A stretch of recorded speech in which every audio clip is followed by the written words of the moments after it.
Hebrews chapter 5 or chapter 13 verses 5 and 6 tell us this. Your life should be free from the love of money. Be satisfied with what you have, for he himself has said, I will never leave you or forsake you. Therefore we may boldly say, the Lord is my helper, I will not be afraid. What can man do to me? First of all, here it tells us that we should be free from the love of money. It doesn't say we shouldn't have money. It doesn't say we can't accumulate money. It says we should not love money. In other words, we should not put money ahead of people. We should not make money our main goal in life, the main thing. And we could substitute a lot of stuff here. Houses, cars, general prosperity, social status, all these different types of things, power. We could substitute that for money here.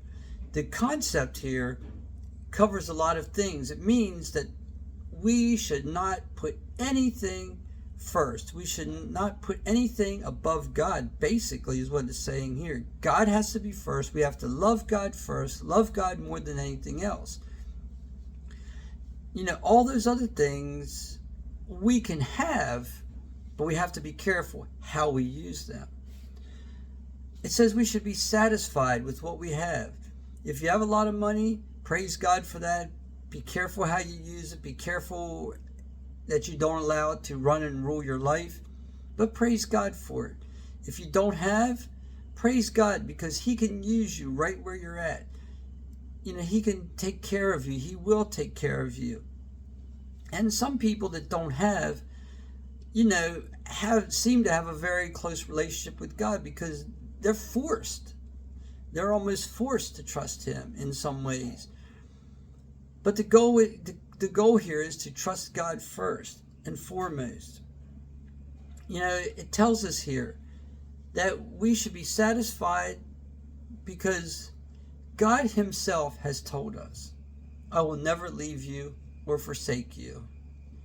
Remember what Jesus said on the cross when all the sin of the past, present, and future at that time was put on Him, and God turned away from Him.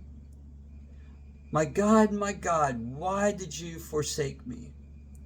Isn't that interesting? God had to turn away from Jesus because He took our sin.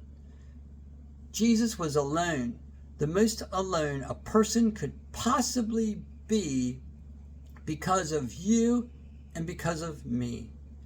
We caused that. And on the flip side, God has said to us, the criminals, us, the ones that caused that, us, He has said to us, I will never leave you or forsake you. That should humble us greatly. God has promised to never leave us or forsake us. That's why we can be satisfied with whatever we have, because us plus God is a majority. If God is on our side, as it goes on to say here, what can man do to us? If God is our provider, if God is walking with us, we do not have to be afraid. There's nothing that can touch us. There's nothing that can hurt us in a meaningful way. Yes, we can have terrible pain, physical pain, emotional pain on this earth, and we probably will, but it's not permanent. It shouldn't be a sign. It shouldn't tell us that God doesn't love us. It should just tell us we live in a fallen world, that maybe God is trying to teach us something, that maybe God is trying to prepare us for something much, much greater. We don't have to be afraid because our future is sure. That is what's so encouraging about all this. We don't have to be afraid. What can man do to you? As a child of God, man can kill you. Another man can murder you, snuff out your life on this earth. But what happens? What happens?